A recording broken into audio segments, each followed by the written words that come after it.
Chairman Mao, Jamie Howe, Ho Chi Minh, Asif Din, Václav Havel, Graham Saville, No Surrender, Percy Fender, Guerilla Cricket. Welcome to Guerilla Cricket. Now, Leicestershire are a proud county, 3 times county champions, 3 times T20 champions, 3 times Benson Hedges Cup winners. If you are a Leicestershire fan, and there are many of them, good things, it seems, come in threes. Not to mention some fabulous cricketing careers that the county has launched. Since we're talking in threes, I'll just give you David Gower, Stuart Broad and Phil de Freitas, but there are plenty of others that have either started or benefited from their time at Grace Road.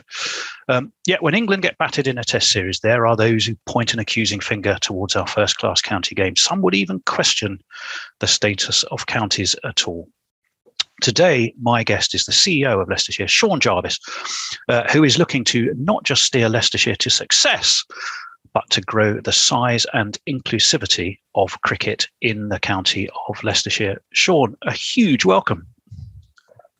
Thank you. It's great to be here. Great to be invited and share a few of my thoughts with you. Well, we're delighted, but can I start off, just with a wee bit about you, which is very interesting. Being a football fan, I can tell you, I've stood on the terraces at Boundary Park. It's the coldest bloody ground I think I've ever been to in my entire life, but next to Grimsby, possibly. But from sort of Oldham to Huddersfield Town and then to Leicestershire, tell us a little bit about that journey and how you come to be here. Yeah, sure. You're absolutely right. The nickname for Boundary Park was Ice Station Zebra. Joe Royal called it Ice Station Zebra. Neil Warnock, I must tell you a little story. Neil Warnock used to turn up when he was manager at Oldham. He used to turn up the changing room, the visiting changing room, to as hot as it possibly could. So when the opposition ran out, it was even colder when they went out to Boundary Park. So those incredible tactics. But yeah, my background is I am a Leicester lad. I was born and bred in Leicester, but then I moved to Yorkshire when I was 18, studied in Yorkshire, worked within sport. I was involved in the changing of rugby league from a winter to summer game. And then I ended up gravitating to work at Oldham Athletic. And I spent 7 great years at Boundary Park. And one particular year, I ended up owning the football club. But that's a story for another day. It cost me £1. And a lot of people said to me, well, that's 99p more than you should have spent on it. But that's a story for another day. You've told that one before, haven't you? I have. And then after seven years at Boundary Park, working with Oldham, I then moved to Huddersfield Town, spent 15 years, just short 15 years at the John Smith Stadium. And 15 great years that saw a journey from League One when I joined all the way up to the top of the Premier League. And at one point, Huddersfield Town were top of the Premier League ahead of Man City and Man United. It was only about 3 games into the season, but we were top of the Premier League. So I can put that down as one of my achievements. But having spent 15 years there, it was time for a change, really. And I got invited to be a non-exec director at Leicestershire, and then the chair invited me to become the CEO here at the club. And that was 2 years ago, and it's kind of me coming back to my roots, really. My family's still here. For those that know me, my dad was a big cricket man. He was a second-class umpire, and actually he passed away some 20 years ago, and his ashes are actually scattered here at Grace Road. Oh, wow. So on the night time, he kind of haunts me or just makes sure that I'm doing the right thing, So it's been an interesting journey, 30 years spanning rugby league, football, and now cricket. So and a variety of challenges all the way along. Well, we'll come on. Yeah, well, I think there are a few, and that's part of the reason why we're having this chat here. But let's start with the County Together initiative. You've been mobilising, I think, members and fans to spread the word about cricket at Grace Road. Just tell us a little bit about that and how it's going. Yeah, I'm very keen here at Leicestershire. I think one of the things that we've maybe suffered from in the past decade has been a lack of engagement. We've kind of been a cricket club that's sat there and expected people to come. And as we know, you can't do that. Unless you're incredibly successful, then you can't do that. So I think what happened to us during COVID was we got the chance to press the reset button and look at who we are, how we operate, how we do things, and then try and come out of COVID with a bit more different ideas. And County Together for us epitomises that. It's all about how we really sort of engage with businesses, with the fan base, members, stakeholders, cricket clubs, schools. So there's no silver bullet to it, but we're determined to really engage with many people as possible. And that's across a whole different variety of methods. So, for example, we're literally joining forces with County Cricket Matters and the Cricket Supporters Association to do an initiative around Sussex game, where we're going to be giving away 4,000 free tickets to hopefully new audiences to come and watch our championship game across those 4 days. So it's little things like that. Equally, we're undertaking road shows. So we're going into clubs and myself, director of cricket, head coach, maybe a player or two, having debates about Leicestershire. We've given away sort of fixture posters to people to try and spread the word. So it's even with the business community, we had an event last week where we invited a local business person who was very successful down here, who gave his insight onto how his business was successful. And we had, I think, around about 60 local businesses come along and listen to him. And that was completely free of charge. And we worked with Pucker Pies on getting a pie into the night and having a pie and pea night. So things like that. It's all about that engagement. Cricket is great, but we want it to be bigger and better and be a place for everybody to come and join, I think. Well, pies and Leicestershire go hand in glove, don't they? Am I right, Am I Melton Mowbray? Am I in the right part of the world? Oh, yes, you are. Melton Mowbray, Pucker Pies. Yeah, very good. And a bit of cheese to go with it as well. Red Leicester cheese. Oh, well, there you go. There you are. I love going to Leicester when I'm watching football and cricket, just on a couple of occasions. Although we lost to you last year, I'm a Middlesex man. And you came roaring back. A couple of people got a ton, and you were out the game. And I can't remember who got the runs, but somebody rattled up about 180 odd and did for us. Yeah. Might have been Marcus Harris who played. Yeah, Marcus Harris got 180 odd, and somebody else got 120. Yeah. Anyway, let's. We could talk about that more if you want. I would, but a little bit parochial for the subject. Just focus in on one match, even though it matters a lot to both of us. Tell me, what was interesting to me is coming out of hopefully the challenges of the pandemic, financially at least. Leicestershire had a pretty good year, which seems to buck a trend there. That's some performance given the challenges of the sports and entertainment industry has had, without giving away commercial confidences. What's your secret sauce? How do you do that? I don't think there was any one particular silver bullet that helped us produce those results. I think it's a combination of that engagement, really, and speaking to businesses, telling them about our vision, speaking to members, engaging with them, looking at how we really push the asset to as much as we can do. So if you were to analyse it, that there's no single solution to it. But I think for us, it was hard work. It was all about rolling your sleeves up.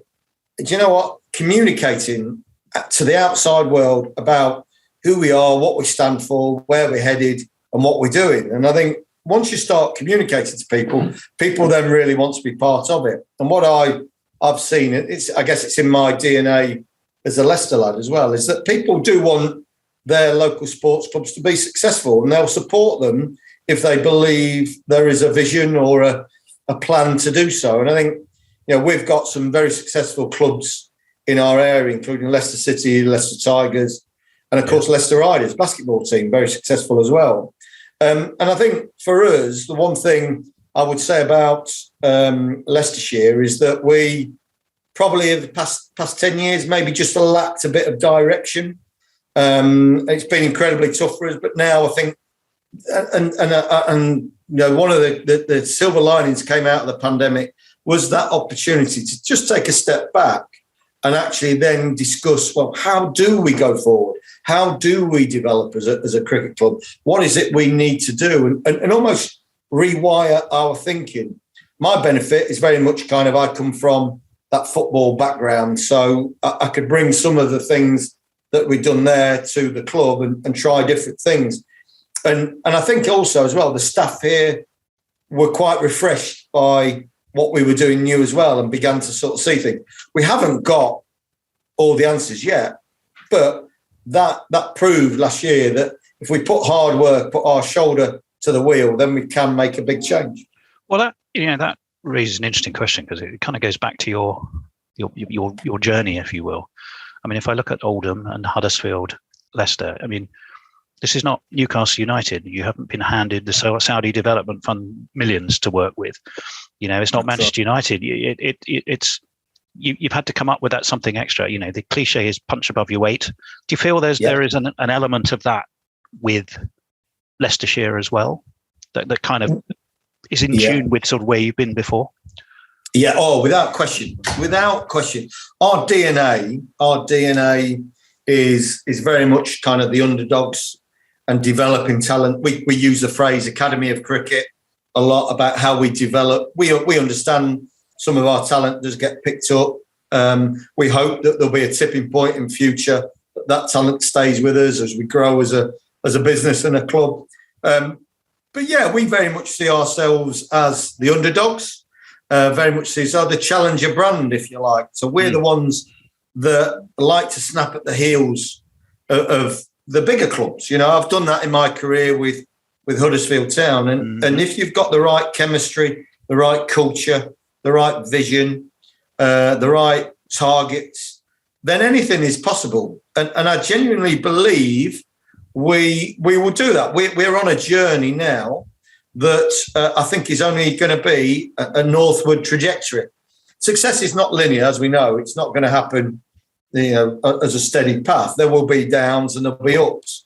But we're taking the first year of our foundation, if you like, last year, good positive financial results. We had figures such as 60 personal bests, the best home win ratio for some 20 years, overall win ratio of the club for 15 years. So there are green shoots to what we're doing. And we very much kind of want to develop that even further, build on that. And that's the challenge for myself, all the staff, Claude Henson, Paul Nixon, the players, everybody. We want to progress and want to go further. What are some of the sort of specific things that you're doing then to sort of look to grow the membership in terms of both numbers and value? I mean, I did note, for example, I looked at the different membership options. Possibly a tad bewildering. I had to read it 2 or 3 times, but I walked away with the conclusion once I'd understood it that my entry level opportunities were there, and if I wanted to buy more, I could. So it took a bit of getting my head around what my options were. But once I did, I thought my choices were good. Tell us a little bit about those, maybe. Yeah, we've got to attract a new generation of supporters to Leicestershire. That conveyor belt of supporters has got to come through. So we wanted to introduce things from zero, and we've introduced an initiative this year that means that every child in Leicestershire, whether they are playing cricket or not, can actually become a member of Leicestershire and actually have a taste of cricket. So, and then it's a case of, right, well, here are the other options that are available too. Yes, there's quite a few, but we want to get people on the ladder to support becoming a lifetime supporter of Leicestershire. And I think for us, it's about opening the doors. And one of the things we did last year, and I suspect we might touch on the 100 in a moment. But one of the things that we did last year, on the back of the 100, we had a championship game straight after. And we opened our doors free of charge. We did a free family fun day. And we actually had 4,000 people turn up. Now, that was a little test for us to sort of say, right, is there an audience there that's going to be interested in this? And there was. And I think now it's about us capturing data, communicating with people, making them feel part of the club, welcoming them, giving them experience when they're here. All those, I guess, different elements, food, hopefully a winning team on the pitch, that then starts to create a real special place to be. But we recognise we're one of the lowest in terms of our membership. So we need to address that and actually create that new generation of supporters. But which direction is that membership travelling in? Is it travelling low base to upwards? Yeah, absolutely. We're seeing 25% increases at the moment. People are beginning to engage with us. We're doing a lot more social media. So people are starting, I think, to take a punt on us, to actually kind of go, do you know what, there's something happening there. Let's have a look. Let's have a taste. It's then up to us and our cricketers to deliver an experience that then they want to come back. So for us, excited by it, but still an awful lot of work to do. Well, I know you've done the survey working with the Cricket Supporters Association. I mean, one of the stats that jumped out to me was that probably 50% of respondents were towards the younger end. So there's that classic cliche. I mean, look at me for a start, but unfortunately, I embody the bloody cliche of the older county fan. But if you put me to one side, most of the people, or a large proportion of the people that responded to that survey were at the younger end of that scale, which I think is hugely important. Is there kind of a really deliberate attempt to really, appeal to younger sports fans, not necessarily even cricket fans, and even and then to sort of think about ethnic diversity, which is another huge challenge. It's that huge difference between the number of Asian players who play the game at club level and socially, and then who get pulled through to the first team. I mean, these are huge issues, but how is Leicester sort of grappling with those? Yeah, again, no silver bullet, and the simple answer is yes.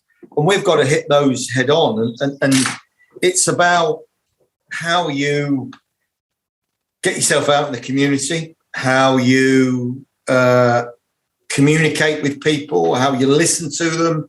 And for us, it's about not just putting on a show here at the Upton Steel County Ground. It's about how we actually go out to those clubs and listen to what it is they want to do. How do they want to get involved with Leicestershire? And it's simple things like turning up to events where there are festivals in Leicestershire, having a presence with those and making people feel that Leicestershire is a club for them. There's no, as I say, there's no simple answer. I think if there was, I'd be a very wealthy man and I'd be able to write the book and sell the book. But for us, it's literally about listening, being part of the community, getting out there, celebrating our successes, communicating to people in all sorts of different ways. And there's a particular Asian area of Leicestershire, and I know myself and our advertising manager here, we went into that area giving away free posters and things like that. And the reaction we got was really positive. And I think sometimes it's just simple things like that, whereby your face is seen in communities. And I'm very keen on us doing that and not always being, well, we want you to come to Leicestershire, which of course we do, but actually let's bring Leicestershire to you if we can. Yeah. And also, I mean, if you look at the women's game, it must be very helpful for you that you're, I think, staging one of the ODIs this year. Was it versus South Africa? You've got at the. I'll have to give it the. I'm afraid I keep calling it Grace Road. It's the Upton Steel. Okay. It's the Upton Steel County Ground, isn't it? Right. But you have some international cricket there, which is great. Yeah. Which is brilliant. And you know, women's cricket in Leicestershire over the past 2 years has absolutely mushroomed. It's gone through the roof. And we've seen that when we put our ticket sales on for the South Africa, England-South Africa game. I think my head of marketing and commercial sales here said to me that we'd gone up by about 83% compared to day one sales of the following year, the previous year.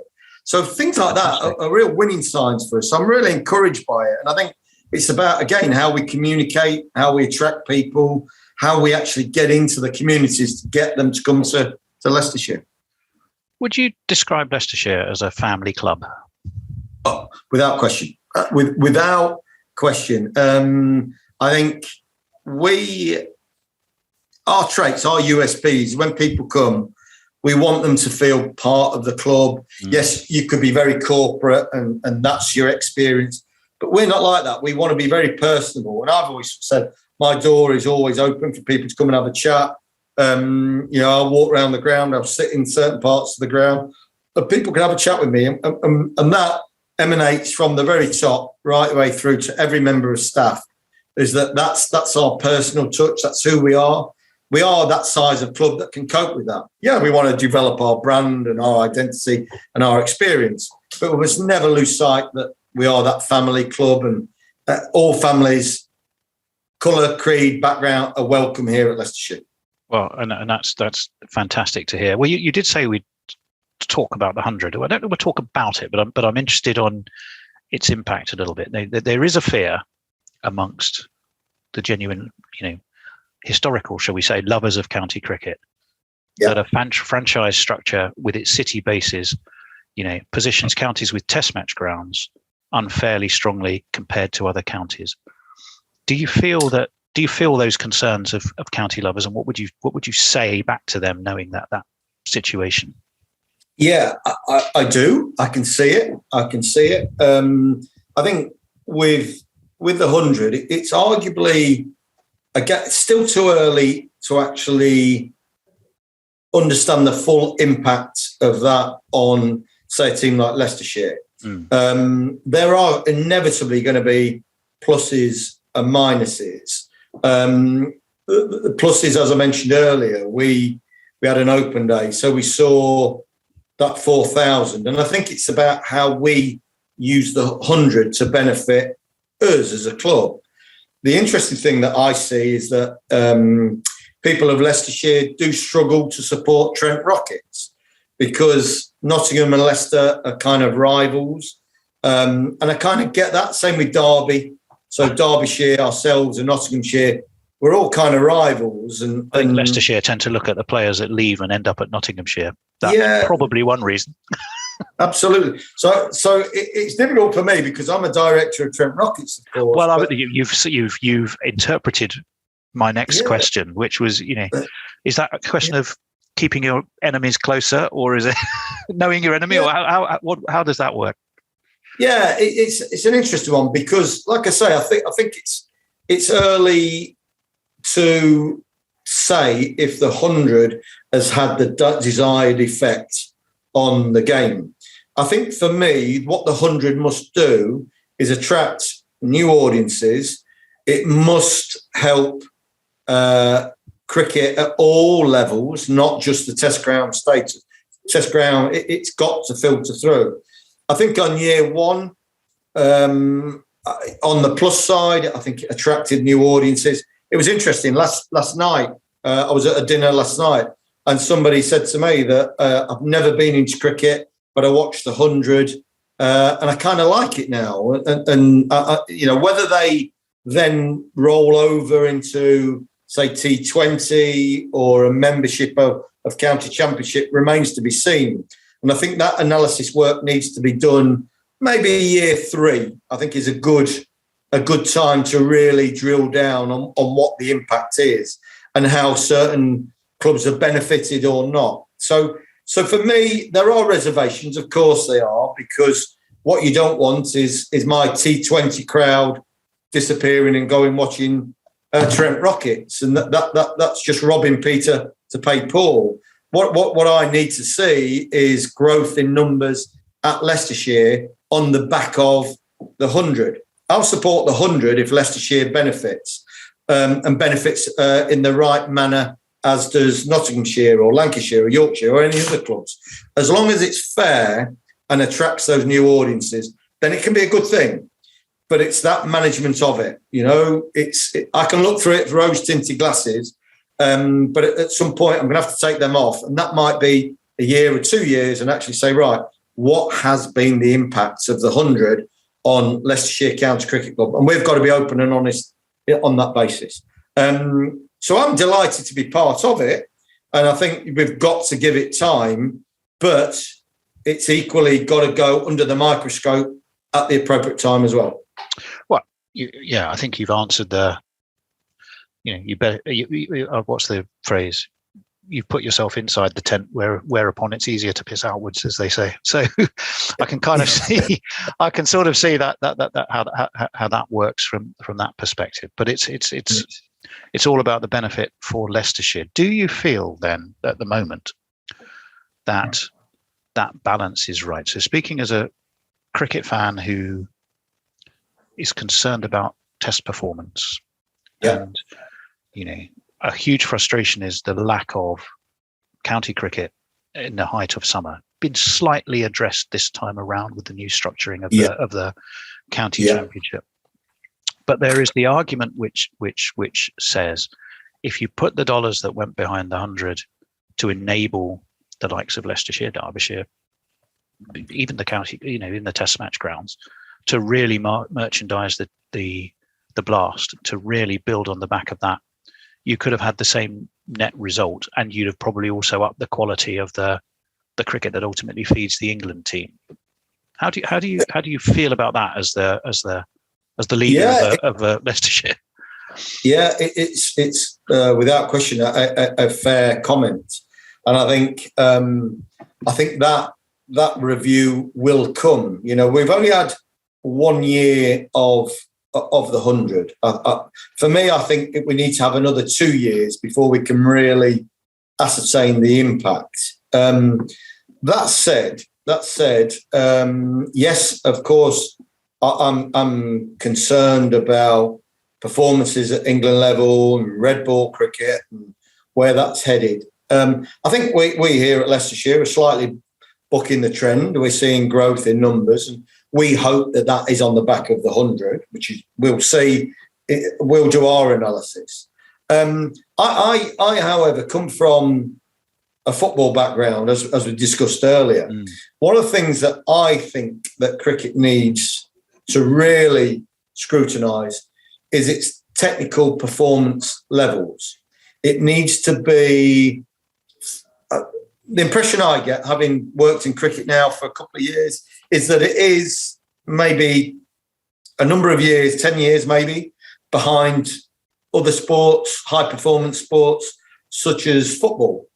And I think we need to, as a game, look at how we improve. I mean, one simple thing that I've observed, and whether this is possible or not, it's just one of my ideas, is that our cricketers, like most of counties, go into the indoor nets during winter. So they'll play on surfaces that are not conducive to typical summer cricket. So why don't, say, the ECB, if they want to improve the ability of our cricket, why don't they sort of almost give a grant or encourage the clubs to buy tents for their pitches so that then they can play, any groundsman listening to this will probably be an uproar at the moment, but then they can improve the technical ability on the correct surfaces. And I suspect that had our players had more preparation, better preparation for the Ashes, it might have been a closer result. Who knows? But I think it's little things like that. I also think technology needs to come into cricket a lot more.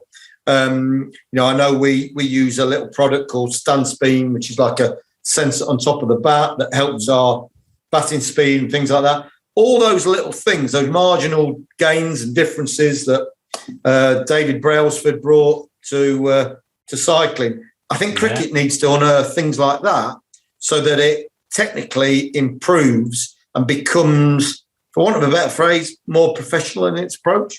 When you say cricket, Sean, are you talking about English cricket or are you talking about cricket generically? I'd be surprised if the IPL hasn't got every gadget and gizmo and whatever it needs going to get that, bat speed a fraction of a percent faster or whatever it takes. So I think you're saying specifically English cricket there, aren't you? I am indeed, yeah, without question. I think that for me is where we, as a game in the UK, need to improve our look at our high performance. Our players need as much support as they can get. We've got to help them with technology. We've got to help them with the ability to play on correct surfaces.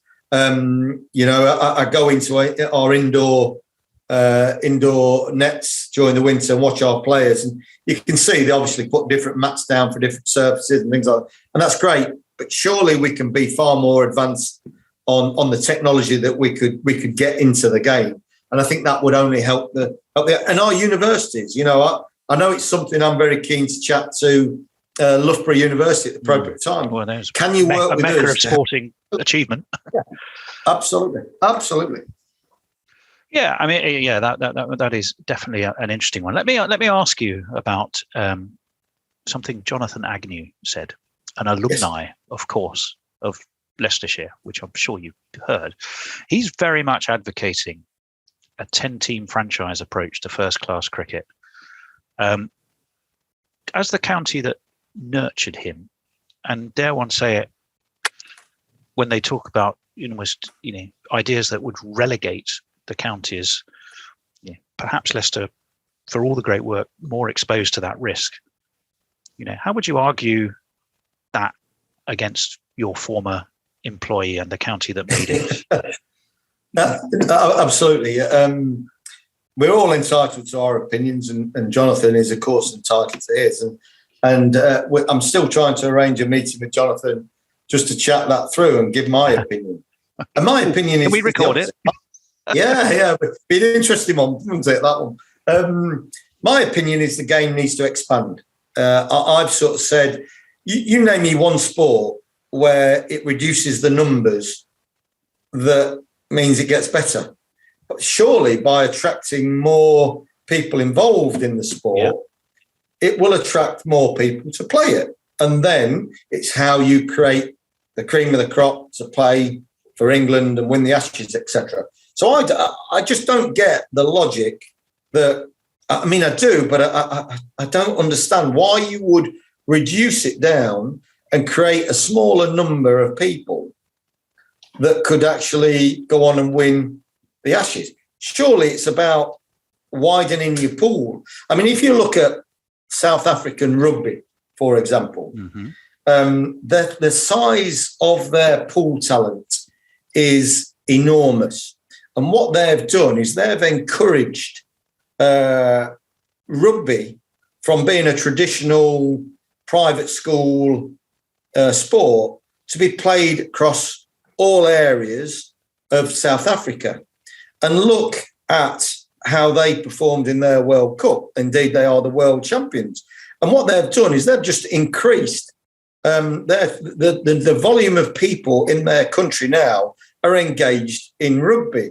So I think the South African team is going to be a very successful team for years to come because they've got a pool talent. And that's what we've got to do. Same applies, say, to Yorkshire. Yorkshire's pool talent is about 5,000 people, 5,000 clubs. I've got around about 200. So, okay, so apply that logic to Yorkshire. Let's reduce the pool talent down to an elite 200. Does that mean Yorkshire's going to get better? I don't think so. I think by increasing the numbers, it makes it strong, makes the game stronger.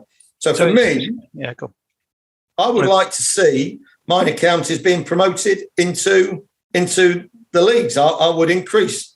I'm quite happy for us to have, say, 3 divisions, 4 divisions, whatever it takes, but increase the numbers that are playing cricket. Well, yeah, I completely see that. I guess there's the only, it's not a counter argument as such, but let's just boil it down to a fast bowler that can take wickets and grind out long spells without falling over injured. They need the opportunity to do that on wickets that give them the chance to do that, and that again down is to when the timings of matches are played. I come back to the July, August. So there's been some effort to redress that in the sort of the thumping in the ashes backlash. Do you feel that redress has gone far enough? Are the counties like Leicestershire being given enough chance for their talent to shine, or are they still being somewhat compromised in that objective? Yeah, I certainly think it's a step forward this year, but I think there's still more to be done. I don't envy Alan Fordham at the ECB and his scheduling programs and all that. That must be incredible, especially when you introduce a new format as well. That must make it incredibly hard. And of course, you've got the media partners and all that, so it makes it very, very tough. And for me, that is probably one of the biggest challenges for the games, as well as the high performance scheduling. And I think this year we've seen a step in the right direction. Can we go further? Yeah, I think we can. I think I'd like to see more red ball cricket across the summer. Me personally, I'd like to see the 50 over brought forward and actually go into an FA Cup style tournament with maybe a bit more red ball in the height of the summer. Yeah, so you are actively thinking about ways that you give red ball the space and time to bring on that talent. Tell me a little bit. Seeing as we talked about the Cricket Supporters Association, and we're in fact working very closely with them as well. Hence this chat. Tell us a little bit about how that relationship is working. I mean, I know you conducted a survey, reached about 600 people, and it really emphasised the fact that Leicestershire is a sports orientated county, and a lot more people than you perhaps expected are keen to come and watch Leicestershire. What else has that driven you towards the work with the CSA? Yeah, I think for us it was a good vehicle to sort of start the process where we could actually communicate to people and say, right, well, fill in. It's not Leicestershire. This is Leicestershire and the Cricket Supporters Association. It's open to all. Fill in the detail, and then we can have a look at it, and then try and work out ways in which we can answer some of your questions. So the things that have kind of spun out of the research is that we're looking at the road shows around our cricket grounds. We're actually looking at a fan committee, almost a pseudo board of fans that can guide us and give, whether that be a mix of fans from, say, the corporate areas to the terraces to red ball to white ball fans, whatever, a real mix, so they can help us sort of steer how we go forward. I think as well we're doing this initiative around the support your county and 4,000 tickets. So it's about that dialogue between the Supporters Association itself and how we can help each other to get the betterment of cricket and Leicestershire Cricket Club. So there's no set stone or set plan. We're kind of working through it and helping each other, because at the end of the day, that's what we need to do. If we're to attract audiences, we need opinions from other people. We can't just sit here in an ivory tower and go, yeah, that's the answer. We've got to spread our net as far and wide as possible, really. Well, I think one of the things that strikes me about Leicestershire is, well, some counties, who I won't name, appear to have hunkered down and looked inwards. It seems to me that you, and I guess it comes back to that, you talked about the challenger mentality. It's the Oldham, Huddersfield, Leicester, not Manchester United, Manchester City, Lancashire, perhaps, kind of analogy. One of the things I was interested in, and I think it's been good for cricket generally and cricket growth and interest, is streaming of matches. I know both Warwickshire and Somerset have reported numbers where they've seen not only huge growth in interest, but also the age group of people who view that streaming has brought that as is at very much the younger end, which is hugely encouraging. Sky, I think, even took some of those streamed broadcasts and put them out as live, and then just overlaid a bit of their own commentary. How's that been working for Leicestershire? Yeah, pretty much the same, really. We've seen good growth, not just locally, but internationally as well. People who are interested. We've had messages from people in Australia who are watching the games, which is brilliant. So I think for us, again, it's bringing making the game more accessible to wider audiences. So and I anticipate it will grow and grow, and it'll appeal to a younger audience. I know my son, when he gets a chance, does watch it on the stream. So that's a classic example of where a child is now kind of going, I like this, I watch this. But there's nothing to submit that with the real experience. And that's the challenge, is all those people that are watching online, great. That tends to be the culture of the generations now. But what we want to try and do is convert those individuals into visiting the ground, coming to a game, being part of the experience. Yes, I understand they're not going to be there every single game that they can watch online, but it's how we then convert that online experience to monetize it so that we can generate income for the club, but also get that audience participating in Leicestershire cricket. Where technology and AI is going to go, who only knows? I mean, I was part of a couple of forums in football where they actually talked about the AI stuff. So if you're in China, you could watch Manchester United play as if you were sat in the crowd at Old Trafford.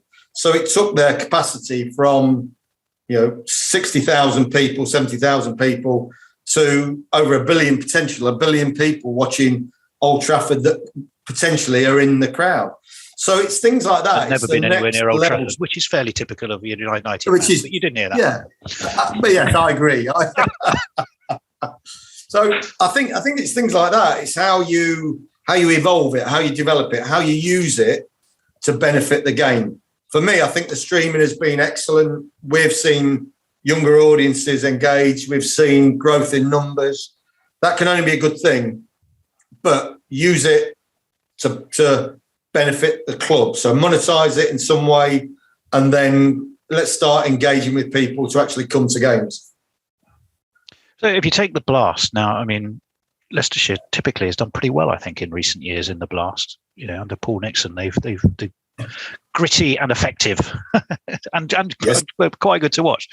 I mean, how important is it that the Blast stays as that vehicle? Because it's going to bring them into Grace Road. I've done it again. It's going to bring the Upton Steel County Ground. It's going to bring them in numbers, and it is there, and it's something that Leicestershire often has performed very well in. Isn't the T20 still vital? Does it worry you that might just get a little bit devalued?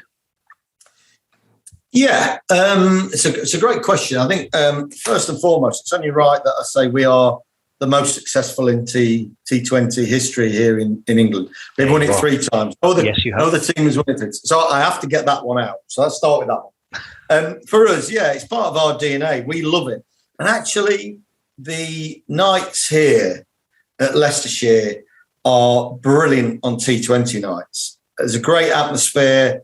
For me, if you devalue that, take that away, it would be a nail in the coffin of Leicestershire. I'm looking to build on those experiences. We're introducing different catering options.